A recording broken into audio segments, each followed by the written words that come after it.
Mellow greetings, everybody. My name is James. I am from the internet. Today we are going to talk about ruling by fear. Now, ruling by fear is nothing new, either to the United States of America or governments and powerful individuals throughout history all over the world. It was the fear of living as a ruled people and being taxed without proper representation that led to the United States becoming the United States in the first place. And of course, as time passed and Americans became their own pocket of people, the fear was directed outward. Fear of the indigenous people and Native Americans, fear of the Asians who came over during a railroad expansion, fear of the freed slaves for wanting retribution, fear of the evil communists and the Red Scare, fear of a nuclear showdown with the Soviet Union, and most recently, fear of the immigrants. So this is something that over the centuries we have perfected.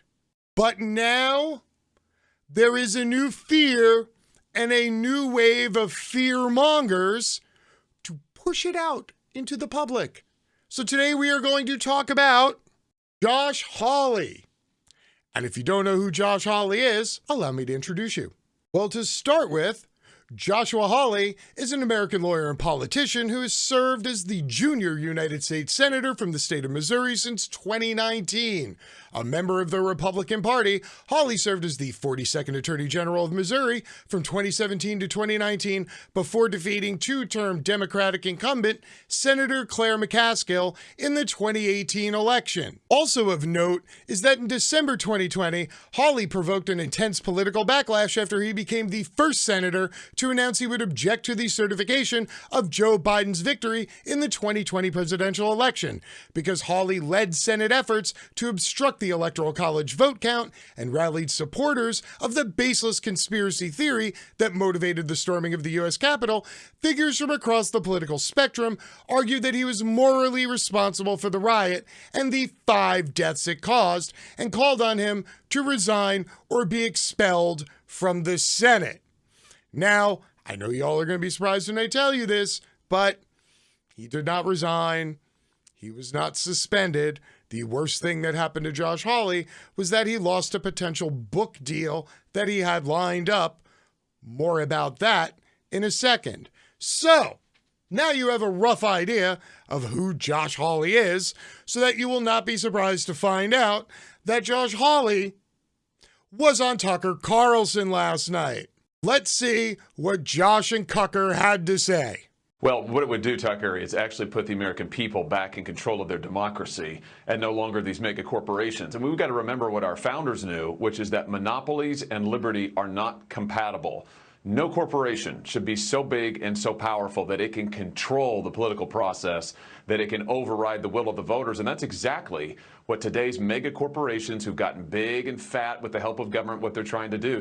Yes, a Republican railing against the evils of the mega corporations. You know, the corporations, the ones that the Republican Party has spent the last 40 years backstopping as they praise their God, the golden bull god of capitalism. The Republican Party has literally bent over backwards, giving corporations anything and everything they would want for decades in return for millions and millions of dollars in political donations every single campaign cycle. They even went out of their way to push the Citizens United ruling further up the hill and further up the hill until it got all the way to the Supreme Court, and it was officially ruled that corporations can give as much money as they want in political contributions because money is free speech.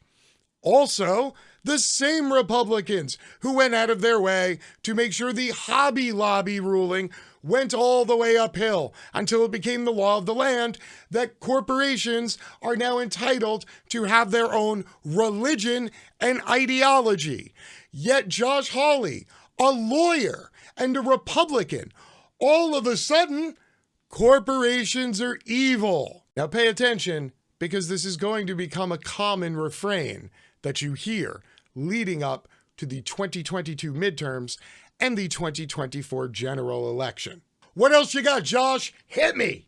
On the Republican side, you're really seeing eyes opened to the power and danger of these monopolies. I think voters already know it. I mean, they're living it. They're being censored on social media. They're living in fear of if these banks are going to cancel them, if these big corporations are going to cancel them. And I think that elected officials, Republican elected officials, are listening to voters, are opening their eyes, are realizing the dangers. Ah, yes, the fear portion of the show. All of you at home, you should be afraid the banks are going to come cancel you.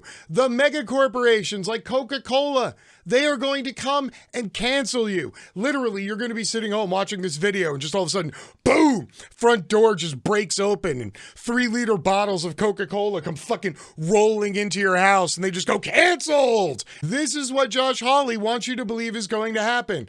This is the fear portion of the show that makes it so easy to rule. And of course, Josh has a better shtick than most. He had a book that was going to be published and then it got canceled. So now he not only predicts cancel culture coming for you, but he can tell you he knows about it firsthand because cancel culture has already come for him. So now that Josh Hawley has conservatives and Republicans around the country shaking in their boots, hiding behind their dresser, holding a shotgun, waiting for big corporate whatever to come to their house and personally cancel them, well, how is this going to shake out for Josh?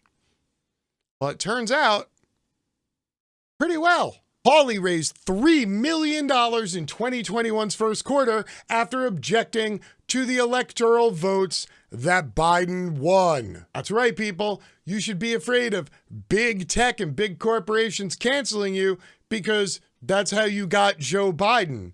Right, Josh? Hawley received more than 57,000 donations in that 3-month period from more than 44,000 individuals, a pool of grassroots donors that he can continue to tap if he pursues the GOP's 2024 presidential nomination. Grassroots fundraising is the way to go. I really feel like I've heard this all before. It's very familiar. Somebody else did this. It's right on the tip of my tongue. Included in his fundraising haul is $600,000 raised between the afternoon of January 6th, you know, the insurrection that he helped inspire, and January 25th. During that window, the senator's team paused its usual text and email outreach to donors, meaning those donors were responding to Hawley's actions without even being asked to contribute. Now, I don't want you to get the wrong idea here. Josh Hawley doesn't actually hate corporations. He's not against corporate influence, and he's most assuredly not against taking big fat checks in the form of political contributions from corporations. He's okay with all that shit. Nor did you hear him going all in on the actions of, those evil corporations using their position to influence people in the American public during voting. Yeah, you don't hear him railing against, Goya or Papa John's or Chick-fil-A. No, he's just railing against corporations who are saying things that are antithetical to the shit that got him elected in the first place. So maybe, just maybe, the next time a newbie politician or a talking head crawls out of the woodwork and starts screaming with populist rhetoric about how we should fear the corporations, maybe we should ask him which corporations. Because somehow, when Josh Hawley is standing on a soapbox railing against the corporate forces of the world, I don't think he actually believes that all corporations matter. He's just worried about making sure you're scared enough of the ones that came against him and President Trump so that you'll give him some money and you'll support him in his next political adventure. Till next time, my name is James. I am from the internet and I am out. Peace.